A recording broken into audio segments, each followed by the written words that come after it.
For a lot of animals, day-to-day life is a struggle, because not only do you need to find enough food to eat, but you also need to avoid predators and other potential threats. This is why most animals aren't exactly friendly to their competitors, and most wild animals are only focused on protecting their own and reproducing. There are some notable exceptions to this rule, such as when different animals hunt or forage together as it benefits both species, or when smaller animals eat the parasites off of larger animals. This type of symbiotic relationship is known as mutualism, but the relationships that we'll be focusing on today don't really seem to make much sense at all.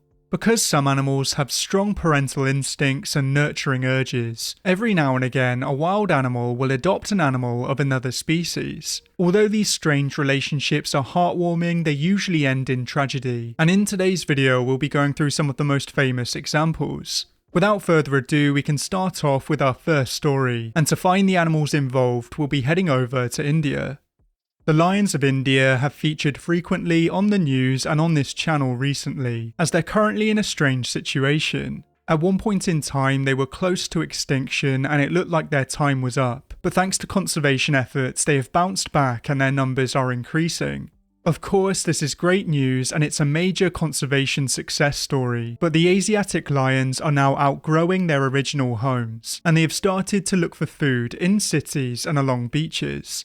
The success of the lions is bad news for their competitors, with leopards constantly needing to adapt and watch their backs in lion-dominated areas. Even though Asiatic lions are generally considered to be less aggressive than African lions, they are still known to kill leopards due to competition. This is why the fact that an Asiatic lion adopted a leopard cub back in 2020 was so shocking, and the lioness treated the cub like it was one of her own. The cub was believed to be around 2 months old, and it was around half the size of the lioness's other cubs. The lion cubs and the leopard cub appear to be getting along well, but it's unclear how they came together in the first place. It's possible that the lioness killed the cub's mother and then looked after the cub due to strong parental instincts, or the mother could have died from natural causes and the lioness adopted it. For a month and a half, the lioness looked after the cub along with her own, and she even gave it scraps from kills to feed on. The cub seemed to be healthy at first and would often play with the other cubs, but tragically, after 45 days since the first sighting, the leopard cub's body was found near a waterhole. Experts believe that it most likely died due to a femoral hernia that it had since birth, so it wasn't even the mother's fault that it perished. It really is a shame that the cub couldn't make it to adulthood, as it would have been fascinating to see how it interacted as an adult. It's possible that it could have acted just like another member of the pride, or it could have left its mother and its siblings once it matured. Amazingly, this kind of relationship isn't unique, as it also occurred with an African lion and an African leopard in 2017, but it's believed that the African leopard cub shared the same fate. This shows us that a lion's parental instincts are very strong when they already have cubs to look after, and maybe in the future we'll find a leopard cub that survives. King penguins are the second largest penguin species, with only the giant emperor penguin being larger. These birds breed on the subantarctic islands, and they do have a few natural enemies in these areas. In the ocean, they need to fear some of the deadliest predators in southern icy waters, such as the mighty orca and the unnerving leopard seal. On land, their young are sometimes picked off by predatory birds such as skuas and petrels. So really, if you were a king penguin and you saw a petrel or skua chick, you might want to attack it, as this would benefit your own kind. Surprisingly, the exact opposite happened back in 2009, as a king penguin adopted, or as some would put it, kidnapped a skua chick. The incident occurred on Marion Island, which is in the southern Indian Ocean, and this island is known for its penguins and for having a healthy population of orcas that like to hunt there. When the penguin first stole the chick's real parents tried to steal it back, but the king penguin put up a real fight, and in the end it won the custody of the skua chick. Once the king penguin kidnapped the chick, it then attempted to raise it as its own, but this relationship didn't last very long at all. A human observer eventually stepped in and gave the chick back to its parents, which is probably the best thing for the chick. Even though the penguin would have tried to raise it, skua chicks aren't as independent as penguin chicks, and it likely would have perished. Even though penguins adopting other birds is rare, some penguins will aggressively try and kidnap other penguin chicks if they don't have one themselves. This can be dangerous for the chicks as the adults can be very rough, but I guess at least the chicks feel like they're wanted. I'm sure the skuas were very confused to find one of their natural enemies looking after their young, but at least they got their chick back in the end. Technically, for our next section, I've broken the rules a little, as our next story involves a donkey. Now the donkey is a domesticated animal, but it derives from the African wild ass, which it looks very similar to. There are quite a few populations of feral donkeys dotted around the world, but the donkey in this particular story was once a pet. Diesel was a pet donkey who lived on a ranch in California, but after getting spooked on a hike, he bolted and disappeared into the wilderness. There were many attempts to try and find Diesel with drones being used, but all attempts were unsuccessful and it looked like Diesel was gone for good. This was until he was spotted with a herd of elk 4 years later, and he appeared to be enjoying his new life with his new friends. The elk appeared to have fully accepted Diesel despite the fact that he looked nothing like them, and it's been suggested that Diesel could have proven his worth to the herd. A dead mountain lion had been found in the area with wounds that looked like they were inflicted by a hooved animal, so it's very possible that Diesel could have killed the mountain lion. Farmers will often keep donkeys with other livestock as they will often stand their ground and fight off some predators, so it seems as though the elk herd were very lucky to have found Diesel. It's even believed that Diesel may be the leader of the herd as wherever he went the elk followed, so he's really become an important member of the group. After the original owners saw the footage and images of Diesel, they had no intention of taking him back home, as they said that he had earned his freedom and he was living his best life. This is one of the rare adoption story happy endings, and I'm sure many of us would benefit from having a friend like Diesel. Narwhals and belugas are very closely related, and they also inhabit some of the same areas. They have been known to interact in the wild and even form social bonds, but in some cases they get a little too close to one another. The narluga is a hybrid of a female narwhal and a male beluga whale, and for a long time they were believed to be a myth. This was until a strange whale was killed by a hunter in the 1980s, and years later in the 1990s, after experts took a look at its skull, it was confirmed to be a hybrid. This shows us that these two species are very similar and are very happy to mingle with each other. So when a narwhal was witnessed to be living with a group of belugas in 2016, it wasn't too shocking. What makes this adoption so interesting is the fact that they can hybridize, as a narluga has never been photographed or captured on film, and it's possible that this pod could produce a narluga. It's still unclear how the narwhal became part of the pod, but it's possible that it could have become separated from its group during a predator attack, and then started a new life with some friendly belugas. Scientists are still watching this pod closely due to the possibility of capturing the narluga on camera for the first time, so hopefully we'll be revisiting this story in the future.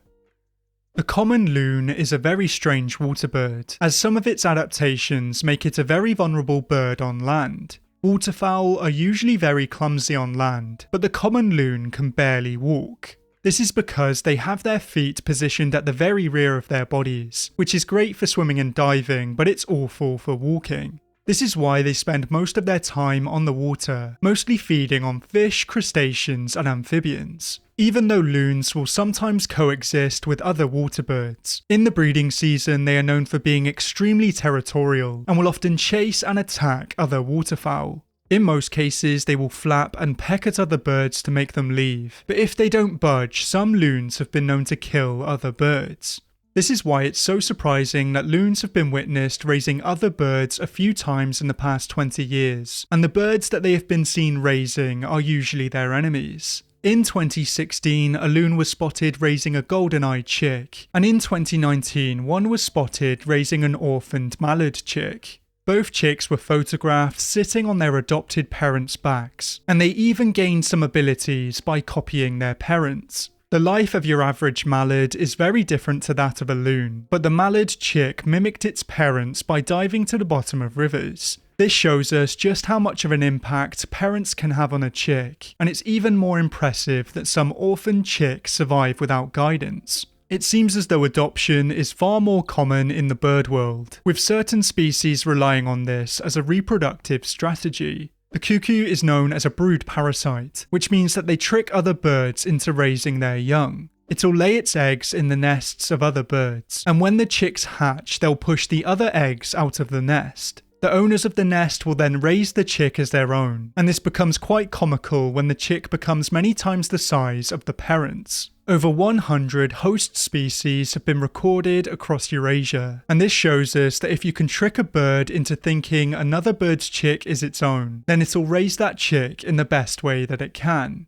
So even though the loon can be quite a nasty bird at times, it's a great parent even when the chick isn't its own. Our next story once again features a lion, but this story is so incredible that I had to put it in this video. There have been a few cases where African lions have adopted young prey animals over the years, but one lioness continued to do this time after time. Kamunyak was a lioness in the Samburu National Reserve in Kenya, and her name translates to the Blessed One. To many in the area, she was seen as blessed, as she adopted young Oryx calves at least 6 times over her lifetime. The first adoption was witnessed in 2002, and she would often protect the calves from other predators tirelessly. This behaviour was described as unsustainable, as she would often starve herself trying to protect the calves, and in some cases the adult Oryx would return to reclaim their young. This kind of behaviour seems to be unique to Kamunyak, and it might have stemmed from her being a bit of a loner. She did not appear to be part of any pride, and a lack of social interaction and the inability to have young of her own could have led to her caring nature. As the calves didn't run when she approached them, they weren't acting like prey, and their trust in her could have triggered her maternal instincts. If you don't look past the surface level of this story, it almost appears to be part of a Disney movie, but unfortunately this is real life, and as she didn't raise a pride of fully grown Oryx, you can already tell that none of them made it to maturity under her care. One of them starved as it still needed its mother's milk, and after it died, Kamunyak ate it. One was picked off by a male lion while she slept, and some were rescued by park wardens. Because this behaviour hasn't been witnessed in the same way since, it's been theorised that Kamunyak might have been intersex or barren, which could have explained why she was shunned or acted strangely. Unfortunately, she wasn't studied as closely as she should have been, which is a real shame, as we could have learnt a lot about lion behaviour if she was. So Kamunyak really was one of a kind, and it's likely that we'll never see a lion adopt more calves than she did. For our final story, we'll be heading back into the ocean, as we'll be taking a look at some more cetaceans. Dolphins and whales are known for being very intelligent and complex creatures, and even today we are learning more about them year on year. Some whale species are so mysterious that we still know very little about their lives, and others are so rare that they've never been seen alive. The orca is one of the most intelligent cetaceans in the world, and they are arguably the most impressive predators apart from man. These creatures are so complex that their behaviours and diets differ greatly between populations, with some mingling and hunting with other cetacean species, and some actively hunting other whales and dolphins. As we've already covered, some whales and dolphins will interact and even breed with one another, and some will adopt the calves of other species. In 2014, off the coast of French Polynesia, a bottlenose dolphin was spotted raising a melon-headed whale calf.